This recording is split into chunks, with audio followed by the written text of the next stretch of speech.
Hello, नमस्कार. कसे आहात सगळे? मी आज दुधी भोपळ्याची भाजी वेगळ्या पद्धतीने बनवत आहे आणि तुम्हाला सांगते. तेल टाकलेलं आहे पॅन मध्ये. आता मी थोडंसं तूप घालते, 1 चमचा. आता यामध्ये लागणारे खडे मसाले आहेत. तेजपत्ता आहे, सुकी लाल मिरची आहे, दालचिनी आहे, मेथी दाणे आहे, जिरे आहे, मोहरी आहे, लवंग आणि 2-3 काळी मिरी आणि हिंग. हे मी आता ह्याच्यामध्ये टाकणार आहे.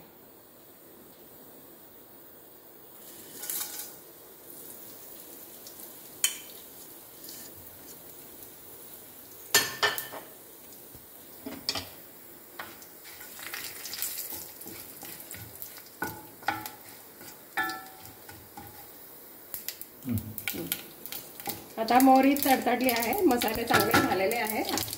आता यामध्ये मी कांदा टाकते.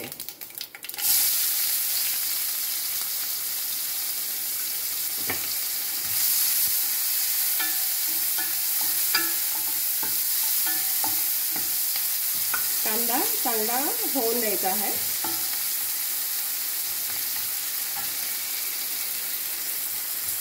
अशी दुधी भोपळ्याची भाजी करून बघा, खूप छान लागते. वेगळी पद्धत आहे.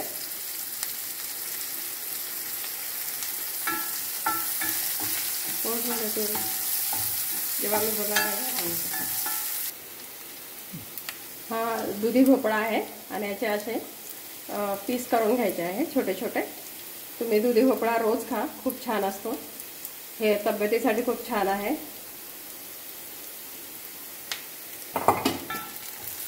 कांदा आपला झालेला आहे. आता मी त्यामध्ये आलं आणि लसूण याचं पेस्ट टाकत आहे. ठेचलेला आहे तो.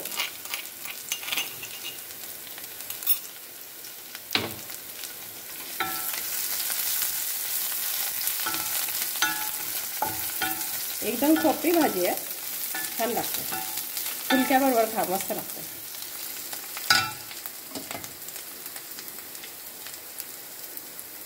आता मी दुधी भोपळा टाकत आहे.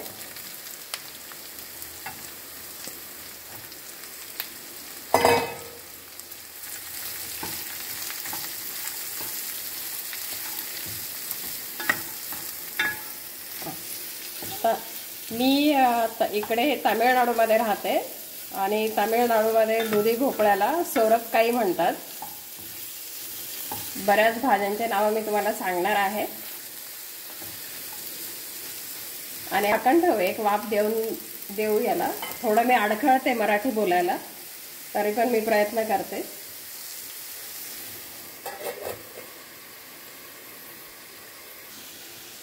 आता मी यामध्ये मीठ घालते. चवीपुरतं मीठ घालायचं.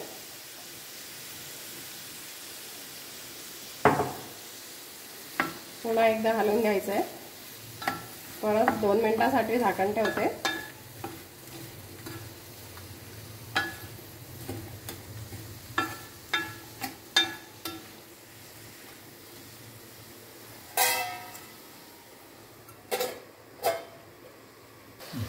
झाकण काढते मी आता.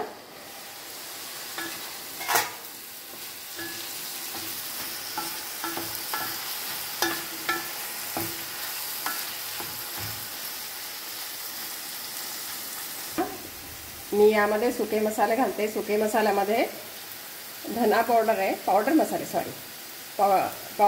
आहे, धना पावडर आहे, हळद आहे आणि लाल तिखट आहे आणि पिवळं थोडंसं लाल तिखट आहे.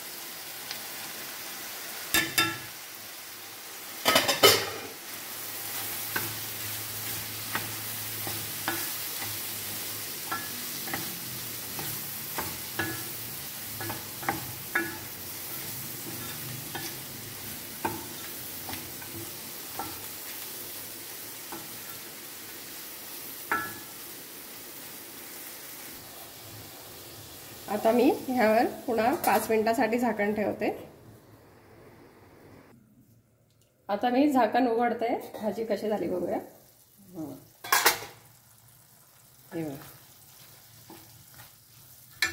यामध्ये टोमॅटो टाकते.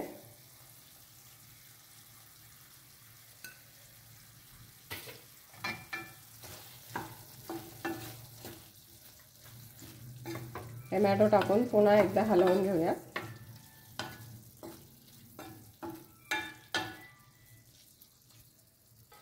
परत 2 मिनिटं झाकण ठेवते.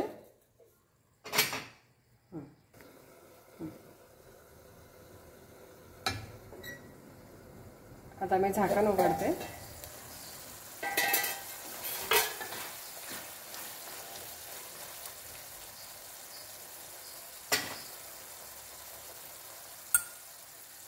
गॅस बंद करते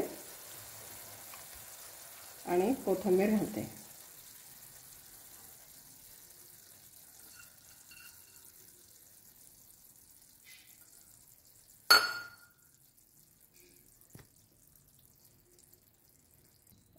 दुधी भोपळ्याची भाजी या पद्धतीने तुम्ही करून बघा, खाऊन बघा आणि कमेंट्समध्ये मला सांगा. माझ्या चॅनलला सबस्क्राईब करा, बेल आयकॉन दाबा आणि शेअर करायला विसरू नका. थँक्यू. धन्यवाद.